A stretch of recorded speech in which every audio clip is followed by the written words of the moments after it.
네, 박근혜 정부 국정농단을 비판하고 개혁 보수의 길을 가겠다고 자처한 바른정당. 결국 현실의 벽을 넘지 못하고 오늘 분당 순순을 밟았습니다. 바른정당 통합파 의원 9명이 자유한국당과의 보수 통합을 위해서 오늘 공식 탈당한다 이렇게 선언했는데요. 앞으로 정계 개편의 신호탄이 될 전망입니다. 자세한 얘기 추은호 와이튼 해설위원 그리고 양재열 변호사와 나눠보겠습니다. 두 분 어서 오십시오. 네, 안녕하세요. 예. 어제 의원총회가 사실상 결별 의원총회가 된 건데요. 오늘 그렇습니다. 네, 그 기자회견을 했는데 9명이 일단 탈당에 동참을 한 거죠. 그렇습니다. 어떻게 보면 이제 바른정당이라는 정당이 지난번 박근혜 전 대통령 탄핵 과정을 거치면서 탄핵에 찬성했던 의원들이 중심이 돼서 33명, 가장 큰 규모가 컸을 때는 33명이나 됐었습니다. 그렇죠. 그중에서 이제 지금 오늘까지 두 차례 걸친 탈당 파동을 거치면서 이제 남은 의원이 11명 정도 남은 아주 소수 정당으로 전락이 됐는데 예. 결국은 이번 분당 사태를 거치면서 느낀 것은 바른정당이라는 정당이 개혁 보수라는 그런 이미지로 접근을 시작했지만은 결국은 자유한국당이라는 큰 보수 원류에 사실상 절반 정도가 흡수되는 그런 결과를 낳았다. 그래서 총선 민이었던 3당 체제로 지금 원내 구도가 다시 재편되는 그런 지금 과정이라고 보시면 될 것 같고요. 일단 9명이 탈당했지만은 제가 보기에는 앞으로 몇 명이 더 탈당 가능성이 상당히 있어 보입니다. 네, 플러스 알파가 있을 수 있다. 지금 탈당 시기와 관련해서는 당장 탈당하는 건 아니고요. 이제 이번 주 후반에 시기를 봐서 탈당계를 내고 이제 자유한국당이 복당하는 순서로 진행이 될 것 같은데 주호영 원내대표만 바른정당 전당대회 이후에 탈당한다 이런 입장을 밝혔어요. 그러니까 일단 원내대표이기 때문에 네. 그리고 이제 전당대회 같은 것을 치르는 것에 자신의 몫이지 않습니까? 그것까지 뿌리치고 바로 탈당한다는 것의 명분도 좀 부족해 보이기도 했고 시간을 앞둬서 지금 일단 주된 탈당은 이루어졌기 때문에 일단 흐름 자체가 만들어졌기 때문에 언제 참가하느냐는 큰 의미는 없을 것으로 보입니다. 그리고 나머지 일부 의원들에 대해서도 지금 어떤 일종의 행정적인 절차, 그 내부의 절차들이 있지 않습니까? 탈당을 하고 자유한국당으로 복당을 하고 이런 순서 때문에 시간이 좀 걸린다라고 하는데요. 저는 몇 명이 참가를 한다는 게 문제가 아니라 이분들의 탈당 내지는 복당이 과연 탈당했을 때 앞서 말씀하신 것처럼 박 전 대통령의 탄핵 시점에서의 어떤 명분 이런 것들이 다 극복이 된 상태에서 복당을 하는 것인지에 관해서는 많은 분들이 고개를 갸우뚱할 수밖에 없는 것 같아요. 그러니까요. 이 바른정당 통합파 의원들 결국 오늘 오전 10시에 탈당 기자회견을 열었는데요. 이들이 당시 새누리당 탈당을 결심할 때 발언 그리고 또 오늘 바른정당의 탈당을 결심하면서 내놓은 발언 이어서 들어보고 다시 오겠습니다. 오늘 저희는 새누리당을 떠나기로 마음을 모았습니다. 가짜 보수와 결별하고 진정한 보수 정치의 중심을 세우고자 새로운 길로 가겠다고 뜻을 모았습니다.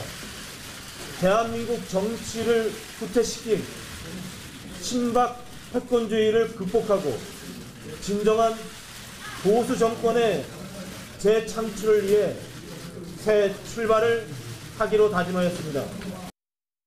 개혁적 보수 정치의 미래를 위해 험한 가시밭길을 택하였습니다. 어떠한 고난도 마다하지 않겠습니다. 새로운 보수의 구심점이 되고자 노력했습니다. 하지만 국민의 마음에 다가가는 데는 한없이 부족했고 보수 분열의 책임으로부터 자유로울 수도 없었습니다. 보수 세력은 지금 처해 있는 현실을 극복하고 새로운 대안을 모색하기 위해 하나로 뭉쳐야 합니다.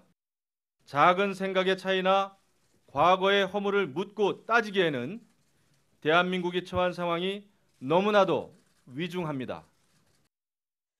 9명이 이제 탈당을 했는데 좀 왔다 갔다 한 분들도 있고 마음만 왔다 갔다 한 분들도 있어서 좀 저도 헷갈립니다 보면서. 그런데 개혁 보수의 길을 가겠다 이렇게 선언을 하고 탈당을 했다가 지금 다시 그렇습니다. 1년 만에 돌아가는 그런 상황 아니겠습니까? 아무래도 현실적으로 조금 한계가 있다 이렇게 볼 수 있을까요? 일단 정치적으로 볼 때는 그 바른정당의 탄생의 배경이 된 것은 동력이 됐던 것은 두 가지입니다. 하나는 박근혜 전 대통령의 그 탄핵에 찬성했던 이 이른바 이제 비박계 의원들이 중심으로 됐다라는 거 그렇죠. 하나랑 예. 그리고 대선 과정에서 반기문 당시 전 유엔 사무총장을 지지했던 그 의원들 중심으로 해서 뭉쳤다라는 그런 측면이 있었는데 아시다시피 뭐 반기문 전 사무총장이 이제 2월 말에 자진 그 출마를 포기하지 않았습니까?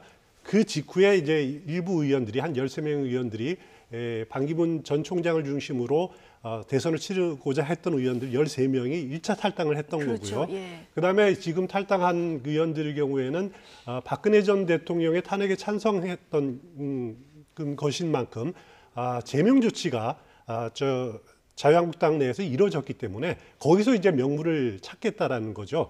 그렇지만 이제 그 바른정당 출범 당시에 내세웠던 개혁 보수의 이념은 그러면 어떻게 되느냐라는 문제가 남습니다. 예. 물론 유승민 의원 경우에는 개혁 보수의 길을 계속 가겠다라고 하지만은 이 지금 다른 이제 탈당한 의원들은 그 개혁 보수라는 것이 상당히 현실적으로 벽에 부딪혀 있는 상태에서 오히려 자신의 노선대로 가는 것보다는 보수를 통합시키는 그런 움직임에 동참하는 것이 지금 단계에서는 더 중요한 일 아니냐 예. 이런 판단을 내린 것 같습니다. 아무래도 내년 지방선거도 또 치러야 하니까요. 지방선거가 굉장히 당면한 목표, 당면한 현실이죠. 네. 원래 보수층이라는 것은 이렇게 이제 보수층을 지지하는 기반을 보면은 사실상 개혁 보수 또 정통 보수 이렇게 구분이 잘 안 돼 있게 이렇게 섞여 있는 사람들입니다. 예.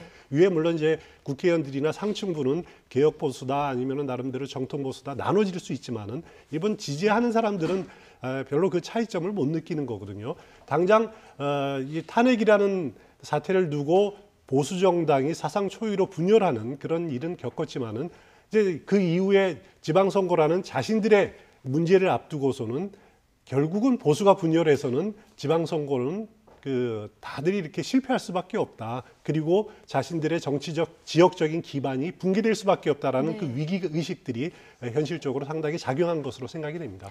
네, 근데 저는 그 부분에 대해서요. 이제 그 말씀에 충분히 동의를 하는데 그런데 과연 이게 분열이라고 할 만큼의 현재 상태가 그렇게까지 쪼개져 있었다고 이미 볼 수 있었을까? 그러니까 제 말씀은 이미 자유한국당은 107석을 차지하고 있었습니다. 그러니까 예. 기존에도 바른정당에 있다가 이미 돌아가신 분들도 계셨고요.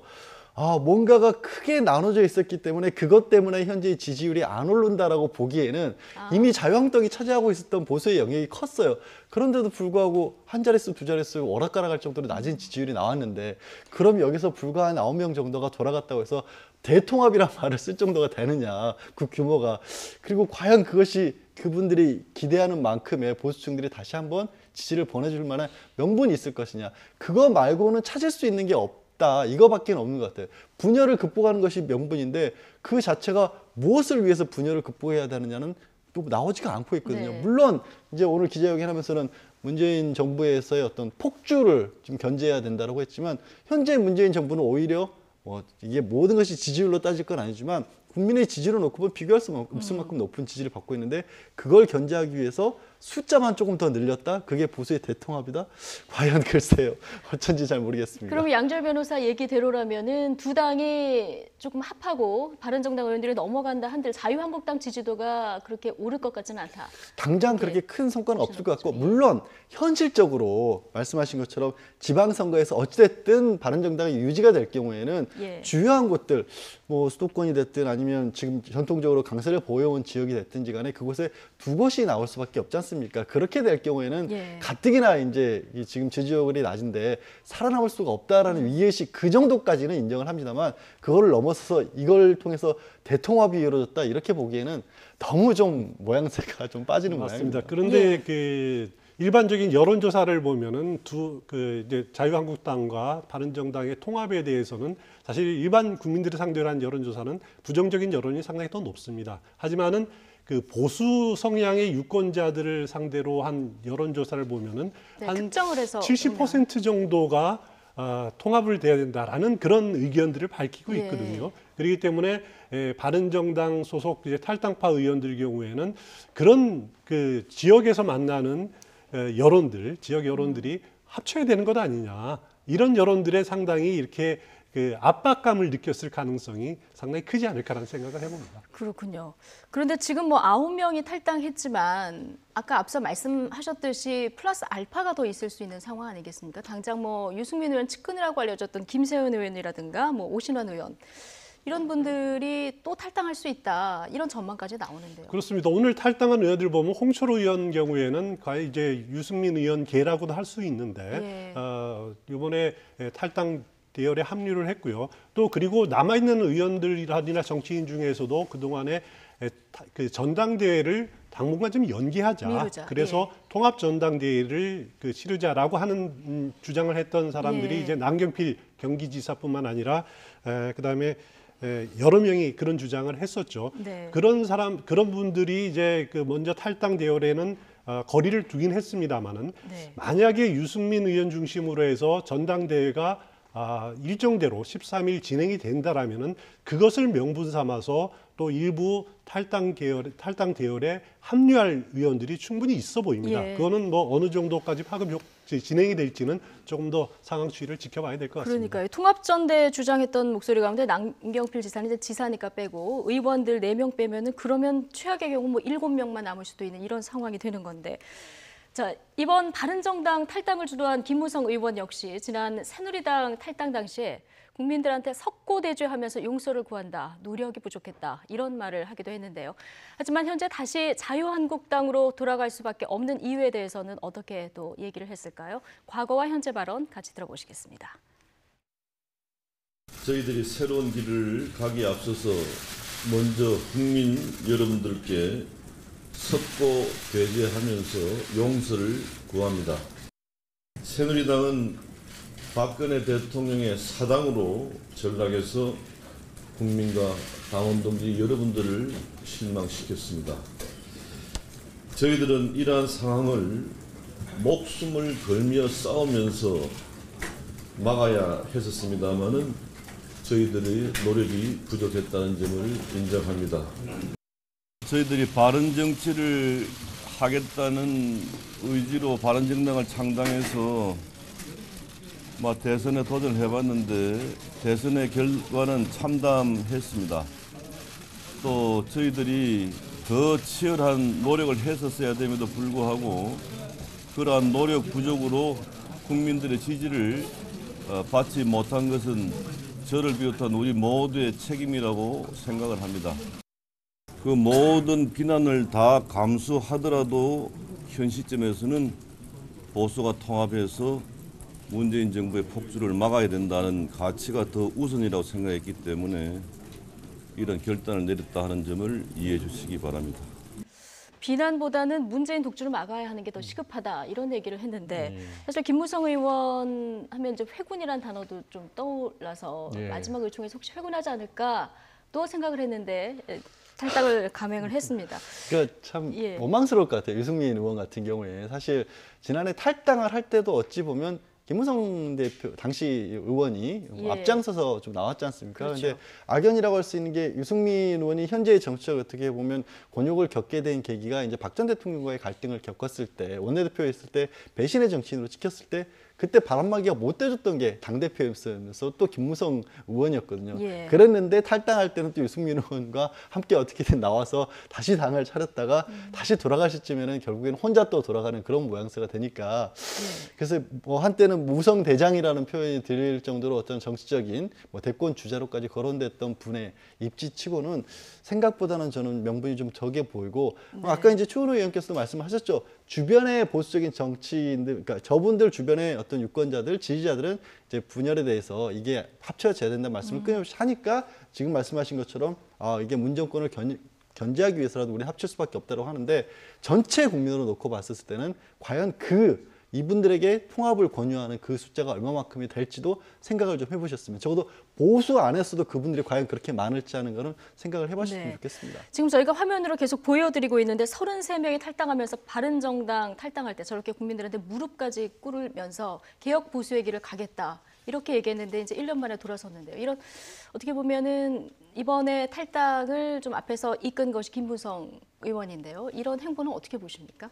김무성 의원 경우에는 앞서 말씀드렸듯이 큰 목표가 두 가지였을 겁니다. 개혁 보수라는 이미지보다도 하나는 당시에 탄핵을 이끌어야 된다라는 거, 그리고 또 하나는 대선 과정에서 그 반기문 전 유엔 사무총장을 그 중심으로 해서 한번 뭉쳐보자라는 그런 생각들이 가지고 있었을 겁니다. 그 두 가지가 어떻게 보면 이제 다 어느 정도 이루어지고 또 하나는 실패를 하고 하는 과정에서 이제 붕 떠 있었던 상황인 거죠. 네. 그렇지만은 결국은 김무성 의원으로서는 돌아갈 수 있는 길이 결국은 보수의 길로 돌아갈 수밖에 없지 않느냐. 그렇지만은 김무성 의원이 자유한국당으로 가더라도 만만치 않은 저항이 있을 겁니다. 특히 과거에 이제 그 친박계 의원들 경우에는 김무성 의원을 겨냥해서도 보수 분열에 책임이 있는 그 사람이 아니냐. 그리고 당신을 그냥 두고 어떻게 보수가 통합이 되느냐.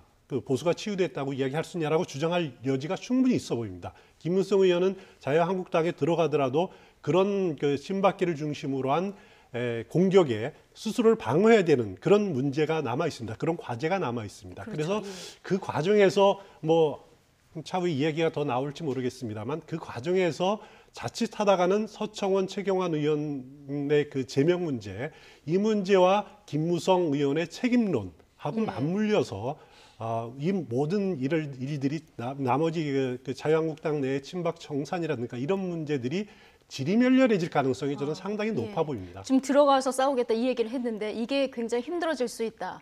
오히려 친박 청산은 박근혜 전 대통령을 제명하는 것으로 종료가 되고 서청원, 최경환 의원의 책임론 그리고 친박계에서 주장하는 김무성 의원의 책임론이 맞부딪히면서 유야무야 될 가능성이 상당히 높아 보인다는 거죠. 오히려 그렇군요. 어쨌든 바른정당은 13일에 전당대회가 예정이 돼 있는데 전당대회 하면 사실 그 당의 뭐 하이라이트 행사 아니겠습니까?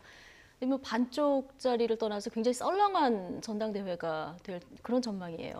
일단 오늘로 이제 원내 교섭단체가 불가능해졌지 않습니까? 그렇죠. 사실 그게 뭐 국고 지원도 그렇지만 당장 언론사에서부터요. 원내 교섭단체를 이루고 있지 못한 정당에 대해서는 원내의 당으로서의 대우를 해주지 않습니다. 더 이상. 조명을 받기가 힘들죠. 조명을 받기도 그냥 아주 그냥 쉽게 말씀드려서 기자들이 가서 머물 만한 공간 자체가 없어지기 때문에 의원들 개인이 개인기로서 격파하지 않는 한 방송에 목소리 하나 내기조차도 어려워지는 게 현실입니다. 그런 가운데 전당대회로 하는 부분이 과연 정말로 정당으로서의 큰 축제가 될 수 있겠느냐. 당연히 말씀하신 것처럼 반쪽 정도가 아니라 이미 상당 부분 당이라고 꺼내놓기에 정말 힘들어진 상황인 거죠. 왜냐하면 그렇다고 해도 정의당처럼 아주 소수이지만 원래부터 아주 뚜렷한 색깔을 가지고 있는 당으로서의 어떤 이미지를 가지고 있는 것도 아니고 어떻게 보면 정말 이도저도 아닌 형태가 돼버릴 수밖에 없는 거거든요. 물론 뭐 이 말씀을 드리면 유승민 의원이라든가 이혜원 의원이라든가 남아에 계신 분들이 굉장히 좀 서운해하실지도 모르겠지만 외부에서 보기에는 그분들의 입지가 그만큼 좁아든 것처럼 보인다라는 말씀을 드린 겁니다. 예.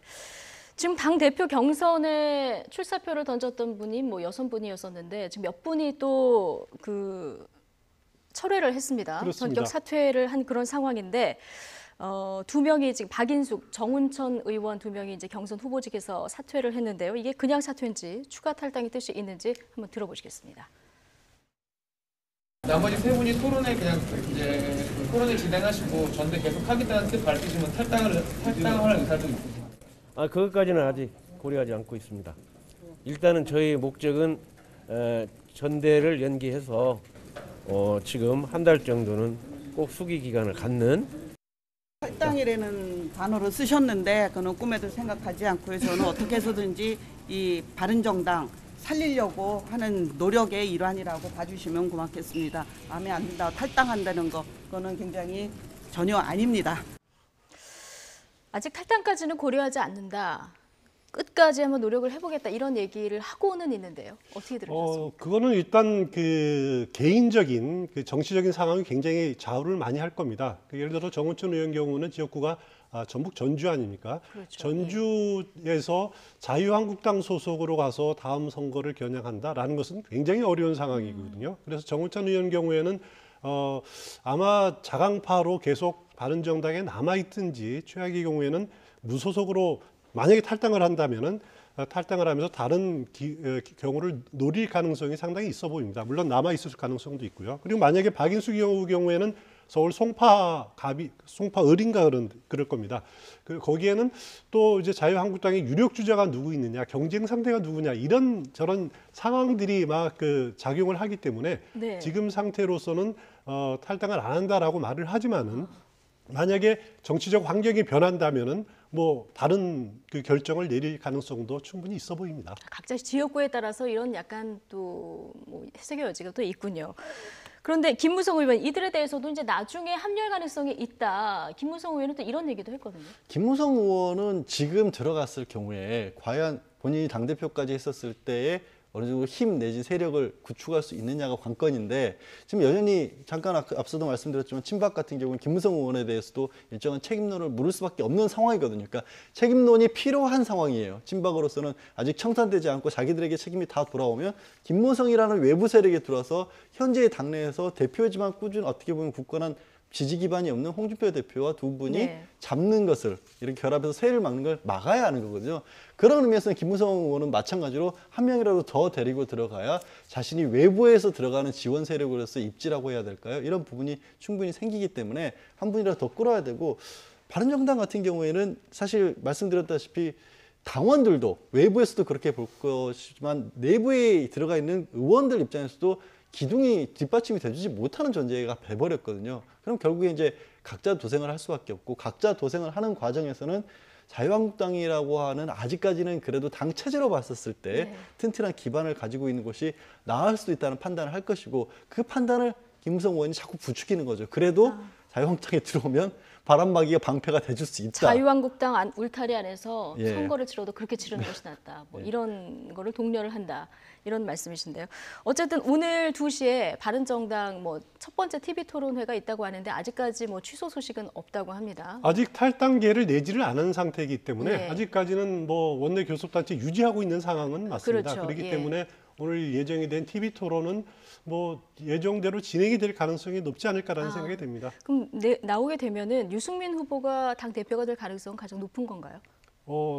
다음에 당에 왜냐하면 이 투표가 권리당원 50% 그리고 일반 당원 또 국민 여론조사 이렇게 합쳐서 100%를 채우기 때문에 그래도 지난번 대선 과정에서 또 이제 후보로 나왔기 때문에 예. 지금 큰 이변이 없는 한 유승민 의원이 뭐 대표가 선출되는 것이 가장 순리가 아니냐라는 생각이 드는데 지금 문제는 과연 전당대회가 13일 예정대로 진행될 수 있을지 이 부분도 조금 더 지켜봐야 될 것 그 같습니다. 사이에 또 어떤 변수가 있을지 이걸 좀 그렇습니다. 지켜봐야 되겠군요.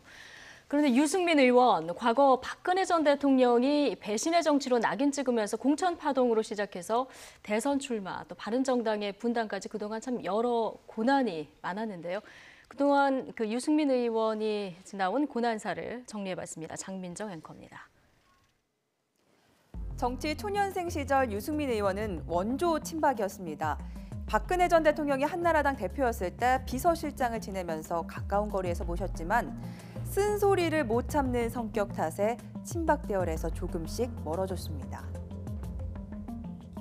외교부에 알아보니까 외교부 북미 일과 이과 모두 박근혜 대통령의 간담회 관련 자료는 자기들은 전혀 모른다는 거예요. 외교부 누가 합니까 이거를? 예? 청와대 알라들이 합니까? 청와대 알라들이 합니까? 누가 합니까?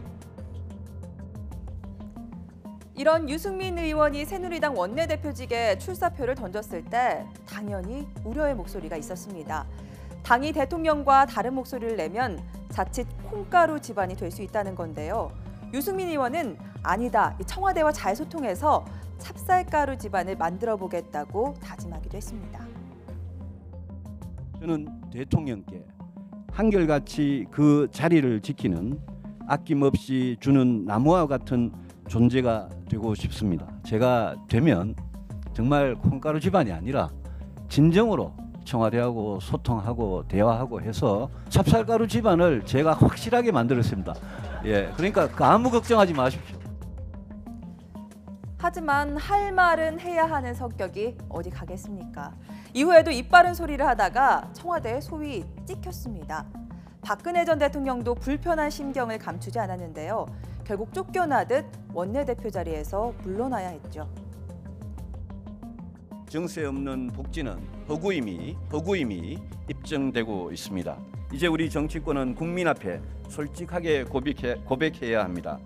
신뢰를 어기는 배신의 정치는 결국 패권주의와 줄세우기 정치를 양산하는 것으로 반드시 선거에서 국민들께서 심판을 해 주셔야 할 것입니다. 저는 오늘 새누리당 의원총회의 뜻을 받들어 원내대표직에서 물러납니다.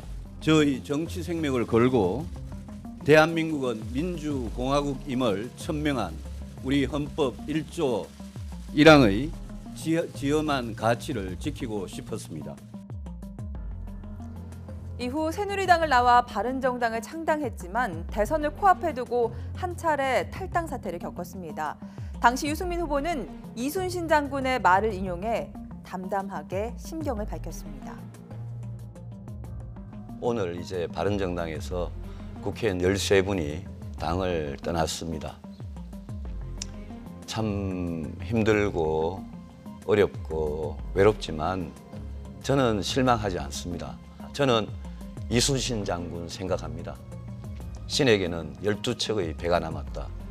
저는 많은 국민들께서 지켜보고 계시고 국민들께서 손을 잡아주시면 제가 이 개혁 보수의 길을 계속 가보고 싶습니다. 원조 친박에서 배신의 아이콘이 되면서 숱한 고난을 겪어온 유승민 의원. 한 차례 더 닥쳐온 위기를 어떻게 극복할까요? 네, 이제 뭐 12척의 배도 남지 않은 그런 상황인데 그렇습니다. 지금 정리를 해놓고 보니까 소신을 지키면서 현실 정치를 한다는 게 굉장히 어려운 일이군요. 그렇습니다. 그 유승민 의원에 대한 평가가 이제 크게 두 가지로 갈려지는 것 같아요. 하나는 긍정적인 측면에서 보는 분들은 고난당하는 그런 선지자, 예를 들어서 이제 프로메테우스적인 그런 사명감을 가진 그런 인물이다라고 이렇게 보는 측면이 긍정적으로 보는 측면이 있는 것 같고, 또 부정적으로 보는 측면들은 나르시스트다라고 이렇게 이제 부정적인 평가가 상존하는 것 같습니다. 하지만 확실한 것은 유승민 의원의 경우에는 개혁 보수의 길을 가겠다라는 그 고집, 그 신념만큼은 이제 확실한 것 같아요. 그거는 변함없는 것 같은데, 하지만은 유승민 의원이 이제 최근에 이렇게 행보를 보면은 몇 가지 좀 배제하는 정치, 그 어떻게 뺄셈 정치에만 너무 이렇게 원칙을 지키기 때문에 빠진 것이 아니냐라는 그런 그 지적들이 있습니다. 무슨 말씀이냐면은 통합파 바른정당 내의 통합파 의원들 상대로는 갈 테면 가라라는 식의 대응, 그리고 통합 전당대회를 하자는 이런 중립적인 의원에 대해서는 내 갈 길을 가겠다라는 조금 밀어보는 걸 생각해 볼 수도 그렇습니다. 있는데 내 갈 길을 가겠다는 그런 반응들, 또 국민의당과의 그 통합론 연대론이 나왔을 때는 어떻게 보면은 이제 그 호남 정치를 배제해야 된다라는 그런 적극적인 이제 또 나름대로 배제론을 내세우는 것들, 이런 것들을 보면은 정치라는 것이 이렇게 덧셈의 정치가 돼야 되는데 자꾸 배제하고 뺄셈의 정치. 그래서 과연 누구랑 정치를 하겠느냐라는 그런 의문들을 남경필 지사를 비롯해서 여러 사람이 던졌는데 그런 좀 원칙을 지키다 보니까 그런 부정적인 인식들이, 부정적인 측면들이 최근 일련의 사태를 거치면서 좀 부각되고 거기에서 유승민 의원의 리더십에 좀 상당한 의원들이 실망감을 느끼고 있는 것이 아니냐라는 그런 생각도 듭니다. 유승민 의원이 여러 가지 다양한 목소리를 좀 귀담아 들을 필요가 있다. 양절 변호사께서는 이 유승민 의원의 그동안의 리더십을 어떻게 평가하십니까? 약간 좀 딜레마라고 해야 될까요? 박 전 대통령에 대해서 문제가 있다, 지금 탄핵이라든가 이후의 조치가 필요한 것이었다고 생각하는 분들이 있고 또 그렇지 않은 분들도 있고 여러 가지 스펙트럼이 있는데, 문제는 보수적인 전반적인 어떤 보수의 시각으로 봤을 때 박 전 대통령을 지지하는 분들의 입장에서는 유승민 의원은 그야말로 배신의 어떤 아이콘인 거고요. 그렇지 않은 보수의 어떤 분들의 입장에 봤을 때 그렇다 하더라도 이 문제를 잘 정리를 하거나, 아까 스스로 이제 원내대표 자리에 앉았을 때처럼 당청 간의 조율을 잘 이뤄서 이런 일이 일어나지 않도록 미연에 방지했다거나 그런 식의 리더십을 보여주지는 못했잖아요, 결국에는. 그러니까 본인의 어떤 목소리 같은 것들은 굉장히 뚜렷했는데 그 안에 있으면서 보수가 망가지는 데 있어서 뭔가 막았었다거나 뭔가를 좀 수습하거나 이런 모습을 또 보여준 건 아닌 거거든요. 그러니까 역설적으로 대선 과정이나 그 전에 원내대표를 맡고 있고 이랬을 때도 오히려 진보적인 어떤 세력에서 봤었을 때는 옳은 말을 한다라는 데서 다른 쪽의 일이니까 얘기를 할 수 있지만 막상 보수를 지지하는 입장에서는 말은 저렇게 하는데 그러면 저분이 뭘 하고 있느냐라는 생각을 해서 그 어떻게 보면 유승민 의원에 대한 또 비난이 이어졌기 때문에 양쪽 모두로부터 공교롭게, 물론 그렇지 않은 분들도 있지만 양쪽 모두로부터 공교롭게 좀 비판을 받는 그런 위치에 놓여버린 것 같아요, 유승민 의원이. 그것이 결국에는 극복해내지 못했고 오늘의 이 사태까지 이어진 게 아닌가 싶습니다. 예. 이제 뭐 군소정당이 돼버린 바른정당, 내년 지방선거나 앞으로 정당을 꾸려나가는데 상당한 어려움이 있을 것 같은데요. 그렇지만 뭐 자강파 의원들 목소리는 여전히 강경합니다. 진수희 최고위원은 앞으로 어렵더라도 당을 지키겠다, 이런 의지를 또 피력했습니다. 들어보시겠습니다. 재정적으로 어려워지고 하는 거는 뭐 천막당사라도 아주 허름한 사무실 하나 얻어서 뭐 그런 식으로 하고 모두들 허리 졸라매고 정말 새로 시작하는 마음으로 운동화끈 다시 매고 뭐 그럴 각오는 저희들 돼 있고요. 작년에 나올 때도 내부에서 개혁이 안 됐기 때문에 나왔는데 그렇죠. 지금 다시 돌아가셔서 정말 개혁을 열심히 하시면 그래서 우리 바른정당에 남아있는 분들하고 또 언젠가라는 게 이제 머지않은 장래가 됐기를 바랍니다만 언젠가 또 만나질 수도 있는 거기 때문에. 그러니까 자강파들도 의원들의 목소리를 들어보면 뭐 그 보수 통합에 완전히 뭐 문을 닫은 그런 상황은 아니고 지금은 명분이 없다, 뭐 이런 얘기를 하고 있는데 어쨌든 지금 바른정당이 이런 상황에서 지금 거의 분당 위기인데요.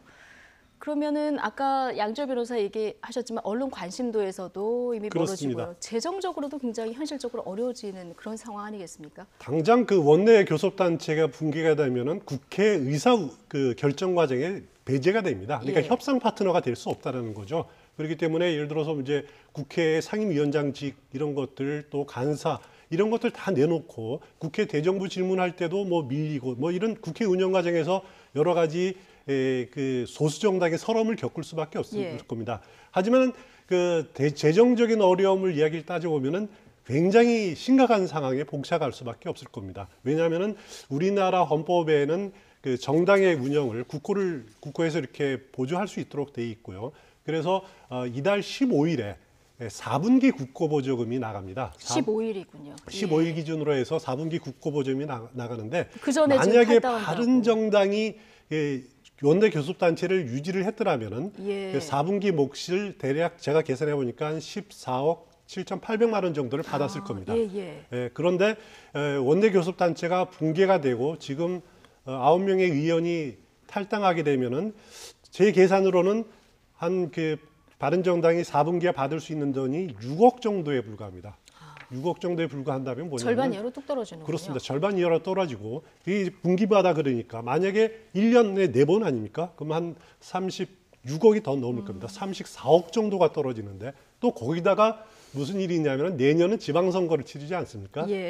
그런 전국 단위의 선거가 있는 해에는 그 한 해의 국고보조금을 그대로 또 보조를 해줍니다. 선거보조금으로 줍니다. 그러면 곱하기 2를 해야 된다는 거죠. 거의 70억 가까이를 손해가 바른정당 오늘 다 계산을 정당으로서는 해가지고 오셨군요. 날려버릴 수가 없고 거기다가 국회의원들 개개인에 대한 후원금들도 많이 줄어들 수밖에 없는 거죠. 그렇기 때문에 의원들 개인으로서도 상당히 그 타격이 피할 수밖에 불가피합니다. 그러다 보면 뭐냐면은 당연히 살림살이를 줄여야죠. 쓰는 거 줄이고 사람을 줄여야 되는 그런 문제가 있기 때문에. 그러니까 아까 진수 의원도 천막당사 얘기를 하는 거 아니겠습니까? 천막당사뿐만 아니라 그 자원봉사를 할 수는 없는 거기 때문에 당직자 수를 많이 줄여야 되고 그렇기 때문에 상당히 당 운영에 어려움이 있는 것은 사실일 것 같습니다.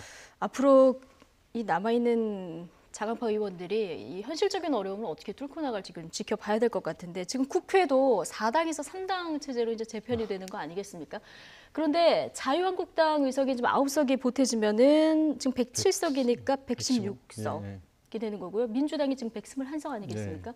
그런데 이제 플러스 알파가 더 탈당할 수도 있다 이런 얘기가 나오기 때문에 이게 민주당 입장으로서도 그냥 마음 편히 볼 수 있을 수 있는 상황은 아닌 것 같아요. 뭐 그렇다고 하더라도 적극적으로 민주당이 나서서 뭔가를 하기는 예. 조금 어려운 상황이죠. 왜냐하면 어쨌든 정권 초반이고 또 과거의 어떤 사례를 봤었을 때 지금 여소야대 전국의 어려움 같은 걸 극복하기 예. 위해서 예를 들어서 인위적 정계 개편 같은 걸 시도했을 때 부작용이라는 게 훨씬 컸다라는 경험이 있기 때문에 그걸 할 상황도 아니고 또 민주당 입장에서는 어떻게 보면 중심을 잘 차리고 있을 경우에 바깥에서 일어나는 일들이 빨리 정리가 돼야 그 다음에 뭔가 좀 나서볼 수 있다라는 그런 상황이 시달고 있을 것 같습니다. 당장 바른정당이 말씀하신 것처럼 현실적인 어려움을 복제를 하다 보면 결국 바른정당에 남아있는 분들 입장에서도 뭔가 타겟책을 찾으려 할 수도 있거든요. 거기에 네. 이제 예를 들어 지금 이제 국민의 정당과의 움직임 같은 것도 거론이 되고 있고 그런 일들이 어느 정도 정리가 되면 혹시 또 거기서 또 한 번 더 떨어져 나온 또 부절한 분들이 또 민주당과 또 합쳐지는 그런 어떤 민주당이 의도적으로 원하지 않더라도 네. 뭐 어떻게 보면 이런 표현이 뭐 어쩔지 모르겠습니다. 문호를 열어놓고만 있어도 뭐 오실 분들은 또 오실 수 갈 있다. 수도 있다. 예, 그런 계산을 예. 할 수도 있기 때문에 너무 적극적으로 모서는 모습은 지금으로서는 부적절해 보일 겁니다. 예, 어쨌든 이 정계 개편이 어디까지 확장될지 좀 더 지켜봐야 되는 그런 상황인데요. 지금 박 전 대통령 출당을 강력하게 이제 밀어붙인 홍준표 대표, 일단 바른정당 의원들 9명 끌어왔습니다. 이제 홍준표 대표 입지는 조금 자유한국당 내에서 굳어지는 겁니까?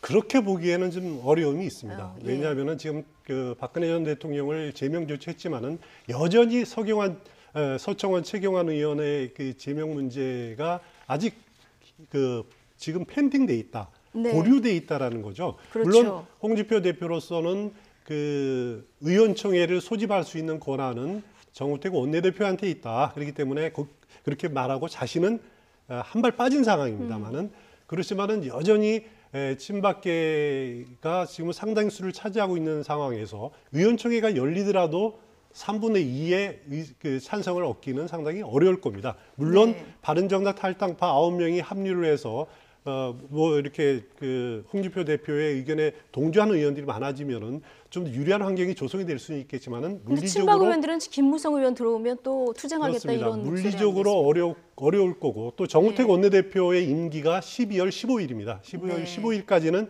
제 추측으로는 두 의원의 제명을 위한 의원총회를 열지 않을 가능성이 상당히 높아 보입니다. 그리고 네. 앞서 말씀하신 대로 김무성 의원의 책임론과 맞물려 가지고 이런 친박 청산 문제가 지리멸렬하게 흘러갈 가능성이 높아 보입니다. 그러면은 곧바로 지방선거 국면에 돌입이 될 거고요.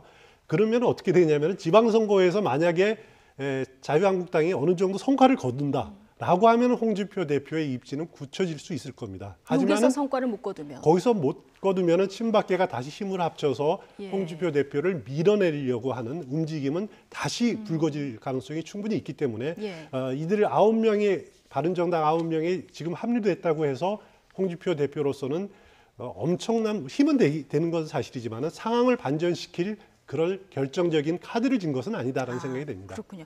어쨌든 안 나가려는 서청원, 최경환 이 두 친박 의원에 대해서 홍준표 대표가 바퀴벌레 표현을 이번에도 또 썼거든요. 지난 5월에도 이 표현 쓰지 않았습니까? 5월에도 한 번씩 한 번 말씀을 하셨고요. 예. 뭐 박 전 대통령 감옥 가고 나니까 뭐 숨어 있다, 바퀴벌레 같다, 뭐 기어 나온다 이런 표현을 썼는데 예. 근데요, 저는 말씀을 드리면서도 이 얘기를 처음 듣거나 이랬으면 굉장히 놀랍다, 충격적이다, 정치인이 어떻게 이런 말을 하겠느냐라는 말씀을 드릴 것 같은데 별로 그런 생각이 안 들어요. 그러니까 이골이 나은 것 같다라는 거죠. 저만 이럴 것이냐? 아마 이 말씀의 상대방인 서청원 최경환 의원도 마찬가지일 것 같고요.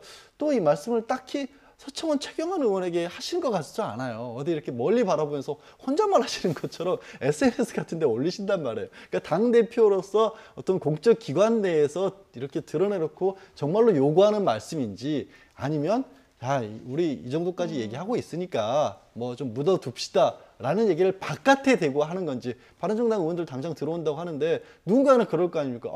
박 전 대통령만 출당했지 나머지 그분들 그대로 있잖아요 하니까 대표가 밖에 대고 빨리 나가줬으면 이런 정도 얘기하시는 것 같아요. 그냥 명분 만들기죠. 그리고 무엇보다요. 지금 분열을 극복하는 게 통합의 최대 목표인데 거기서 또 어쨌든 친박 청산하다가 또 분열을 하면 그 명분은 어디 가는 거예요? 아무 데서도 명분 없어지는 거거든요. 그래서 이 부분은 그냥 어떻게 보면 보여주기의 발언인 것 같습니다. 예, 보여주기 위한 발언이다. 근데 이렇게 친박을 바퀴벌레라고 비유한 홍준표 대표. 근데 홍준표 대표의 저격수죠. 바른정당 하태경 최고위원은 이런 말을 했습니다. 들어보시겠습니다. 홍준표 대표가 나름대로 바른정당 파괴하는 심리전인 거죠. 이미 자기가 안 하고 원내대표 소관이라고 해놓고 또 뭐 그냥 말로만 바퀴벌레니 뭐니 지금 비난을 하는 것도 명분 쌓기다. 명분 쌓기 한 사람이라도 더. 네, 좀 이거는 심리전이다 이런 얘기를 했고요. 그리고 좀 SNS에는 조금 더 심한 표현을 쓰기도 했습니다. 바퀴벌레 뭐 땡땡을 치우는 거다 이런 얘기까지 했습니다. 그렇습니다. 이제 홍준표 대표로서는 이제 어떻게 보면은 지난번 1차 탈당했던 바른정당에서 탈당했던 13명의 의원이 홍준표 대표의 어떻게 보면 독고다이성, 혼자 있는 그런 홍준표 대표의 당에 입지에서 호위무사 역할을 상당히 해왔던 것도 사실이거든요. 그런데 이제 9명의 의원들이 합류를 한다라면은 친박계와의 싸움에서 전선에서 굉장한 우군이 되는 것은 사실입니다. 거기다가 상당히 무게 있는 의원들이 상당히 많지 않습니까? 그렇죠. 중진 의원들이. 그렇기 때문에 홍준표 대표로서는 이렇게 어떻게 보면 날개를 얻은 격이 될 수도 있지만은 하지만은 그렇다고 홍준표 대표가 자유한국당 내를 친박을 제압할 수 있는 상황이냐 여건이냐 저는 그렇지 않다고 보여지고요.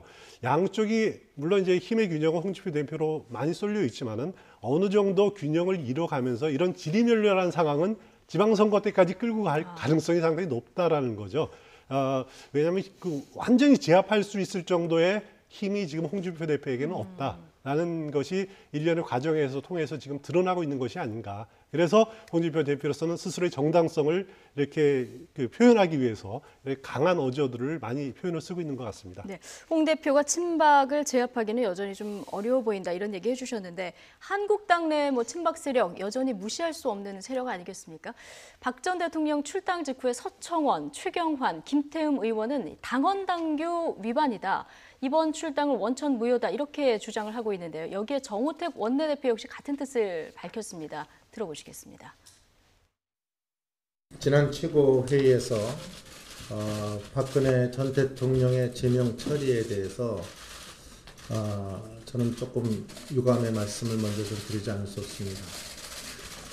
물론 당 대표께서 당을 운영하면서 또 숙고 끝에 결정하겠다는 말씀은 하셨지만 저는 그래도 우리가 집단적 지혜와 총의를 모아서 모든 문제를 해결해 나가야 된다 이렇게 생각합니다. 홍준표 대표가 독단적으로 박근혜 전 대통령의 제명을 결정한 것은 원천 무효입니다. 고작 당을 등지고 나왔던 의원 몇 명을 영입하고자 이런 편광포회식 당 운영을 하고 있다는 건 큰 문제입니다. 또 서청원 최경환 두 의원에 대해 당을 어지럽혔다는 명분으로 출당을 추진한다면 지난 총선 당시 당대표를 맡아 당에 혼란을 몰아넣고 큰 해를 끼친 김무성 의원도 받아들여서는 안 될 것입니다. 박근혜 전 대통령 출당도 원천 무효다 이렇게 주장을 하는데 서청원, 최경환 두 의원의 출당은 정말 어려워 보이네요. 거의 저는 아까 이제 홍준표 대표에 대해서도 제가 이제 혼잣 말씀, 바른정당에 대한 명분을 주기 위한 혼잣 말씀이라고 말씀드렸는데요. 좀 전에 김태형 의원 말씀 같은 경우에도 들어오더라도 우리 못 밀어낸다라는 얘기가 같고요.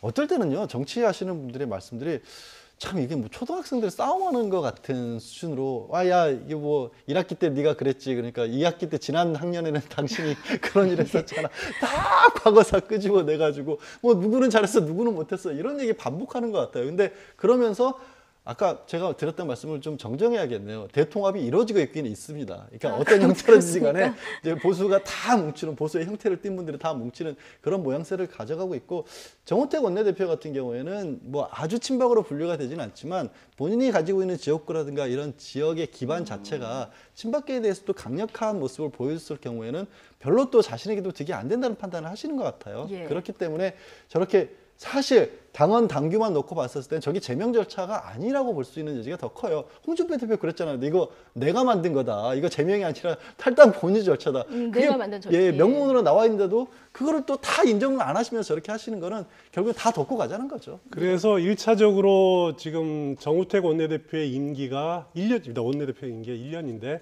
12월 15일에 임기가 네. 끝납니다. 그렇기 때문에 그 전에 원내대표를 다시 선출을 해야 되는데 과연 누가 원내대표가 되느냐. 정우택 원내대표는 자신의 임기 중에 두 의원에 대한 그 제명을 위한 의원총회는 열지 않을 가능성이 굉장히 높아 보입니다. 그렇죠. 지금 정기국회도 예, 진행되는 상황이기 때문에요. 그렇죠. 예.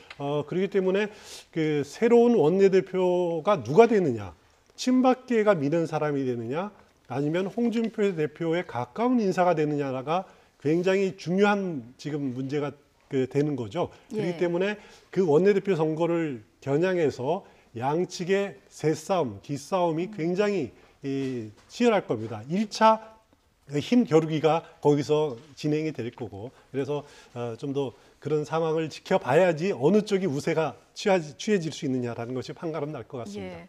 어쨌든 이렇게 뭐 보수 통합 움직임이 일고 있는 이 상황에서 국민의당은 또 바른정당과의 어떤 정책 연대 이런 걸 추진하고 있지 않습니까? 지금 국민의당 안철수 대표 독일 방문하고 있는데요. 뭐 여기서 탈당파 의원들 명분 없다 이렇게 비판을 하기도 했는데 또 하나 주목되는 게 문재인 정부의 적폐청산을 굉장히 강하게 비판을 했거든요.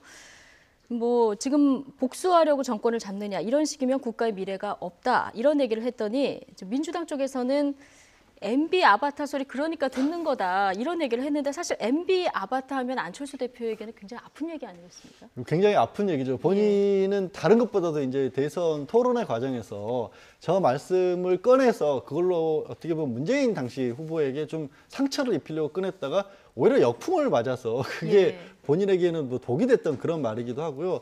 또 그런 어떤 평가, 보수 정권, 지난 정권에 사실 이명박 정권과 어떻게 보면 당시에는 겨눌 때 반대 입장에 섰었는데 그런데도 불구하고 이명박 정권의 이명박 전 대통령이 아바타처럼 불린다는 것 자체가 굉장히 싫을 수밖에 없는 상황인데 네. 저는 뭐 민주당에서 저렇게 말씀을 나온 것이 뭐 잘했다고 보진 않지만 저런 말씀까지 나오는 배경이 뭐 정치적으로 지금 다른 야권의 대표로서 현 정권과 각을 세우는 말씀이라든가 아니면 현 정권이 잘못하고 있는 부분들을 짚어서 비판하는 건 충분히 있을 수 있다고 봅니다. 하지만 현재의 어떤 적폐청산 같은 경우에는 이게 과연 정치보복이냐 아니냐를 놓고 굉장히 보수 자유한국당을 중심으로 해서만 정치보복이라는 얘기가 나오고 있고 국민 전체의 여론이라든가 또 실제 검찰에서 나오는 수사 상황이나 이런 것들이 어떻게 보면은 더 이상 있어서는 안 될 일인 것만은 분명한 상황인 거거든요. 언제든 해결하긴 해결해야 되는 상황이다. 뭐 박근혜 전 대통령이 새로운 뇌물 얘기가 나오고 있고 국정원이 국민을 상대로서 어떻게 보면 해야 할지 말아야 할지 했던 게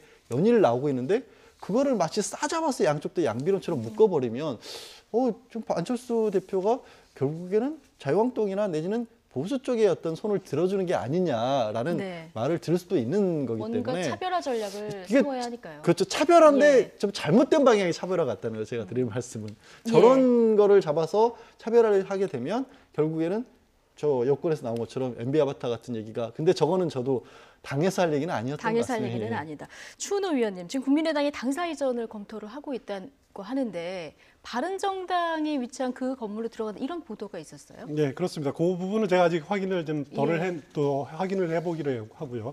일단 안철수 대표에 대해서 지금 국민의당 내부에서도 상당히 지금 견지하는 목소리가 지금 굉장히 높습니다. 내부에서도요. 왜냐하면은 방금 독일에서 이 발언처럼 복수라는 표현을 써서 이렇게 현 정부의 적폐청산을 제동을 거는 것이 국민의당 내부의 호남 중심으로 한 그런 민심과 동떨어진 것 아니냐. 그렇기 때문에 대표의 월권 아니냐라고 이렇게 문제 제기를 하는 그런 분위기도 상당히 있는 것도 사실이고요. 또 하나 야권 통합 문제에 대해서 이야기를 하다 보면은 그동안 그 야권 통합 논의가 이제 크게 두 가지였지 않습니까? 하나는 보수 통합, 하나는 중도 통합이었지 않습니까? 안철수 대표 중심으로 해서 중도 통합에 그 강한 드라이브를 걸었었는데 그것이 거의 무산된 지금 처지에 놓여 있고 거기에 대해서 박지원 의원 경우에는 국민의당 입장으로서는 닭죽던 게 지붕 쳐다보는 격이다 이런 표현까지 썼는데 그 부분에 대해서도 안철수 대표를 겨냥해서 당내 일각에서는 책임론이 제기될 가능성들이 상당히 높아 보입니다. 안철수 대표로서는 그런 이제 그 본인을 겨냥한 이렇게 공격들을 당내의 공격들을 어떻게 극복해야 되느냐라는 것이 또 과제고, 또 민주당으로서는 보수가 통합이 되다 보면은 물론 그 연정이라든가 이런 가능성은 차단한 상태이지만은 개혁 연대를 하자라는 그런 제안들을 민주당으로부터 왔을 때, 또 당내 호남 의원들이 강하게 제기했을 때 네. 안철수 대표가 거기에 대해서 어떤 대답을 내놓느냐, 어떤 입장을 취하느냐가 굉장히 중요하거든요. 그렇기 때문에 안철수 대표는 그런 공격과 그런 제안 사이에서 예. 어떤 귀국 후에 어떤 정치적 행보를 보일지 굉장히 주목됩니다. 예, 자, 정계 개편 얘기는 여기까지 하고요. 이번에는 국정 특수활동비 얘기로 좀 넘어가 보겠습니다.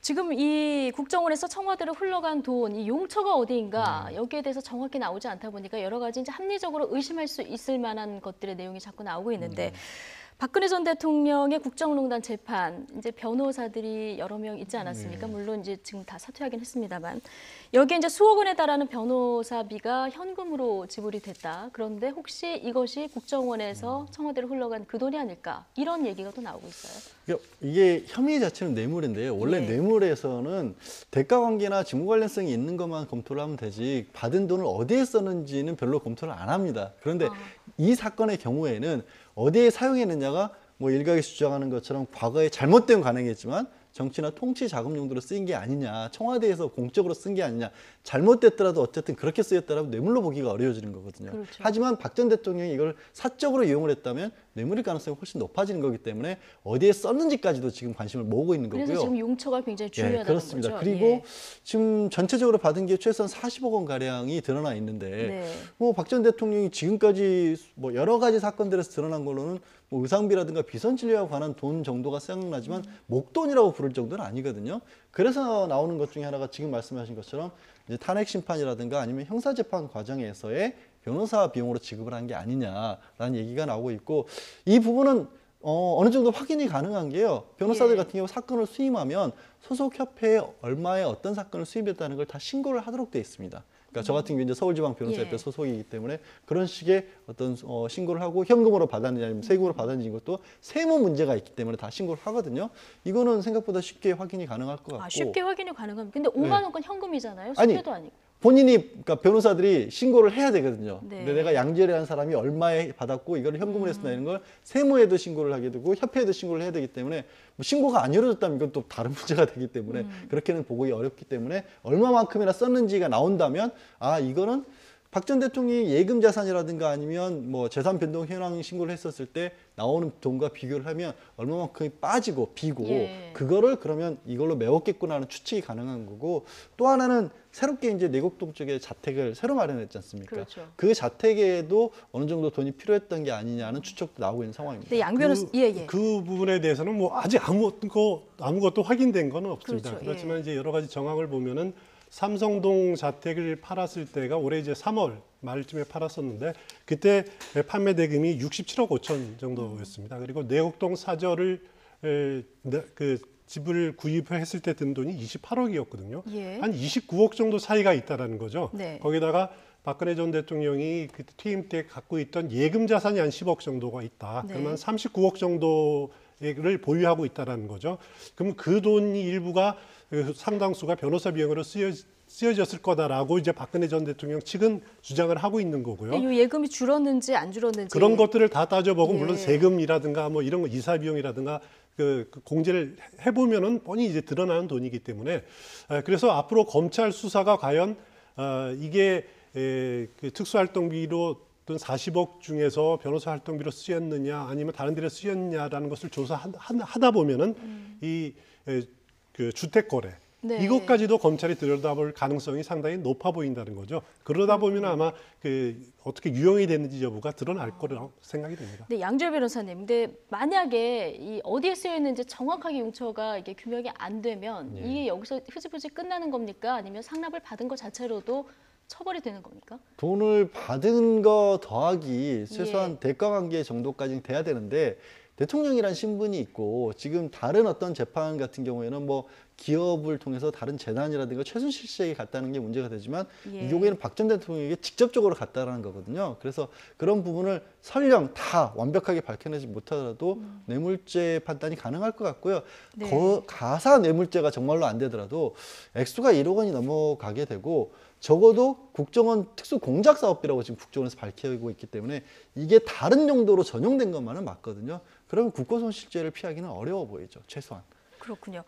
지금 뭐 박 전 대통령에 대한 수사는 불가피해 보이는데 지금 검찰 조사 나와서 받을 것 같지는 않고요. 그래서 아마 찾아가서 구치소에 가서 조사하는 방안을 검토 중이다. 이런 얘기까지 나온 상황입니다. 자, 두 분 얘기 오늘 여기까지 듣겠습니다. 추은호 YTN 해설위원 그리고 양지열 변호사와 이야기 나누고 있었는데요. 질문 하나만 더 할까요? 아닙니다. 지금 끝내도 된다고 합니다. 두 분과는 여기서 인사드리겠습니다. 고맙습니다. 네, 고맙습니다.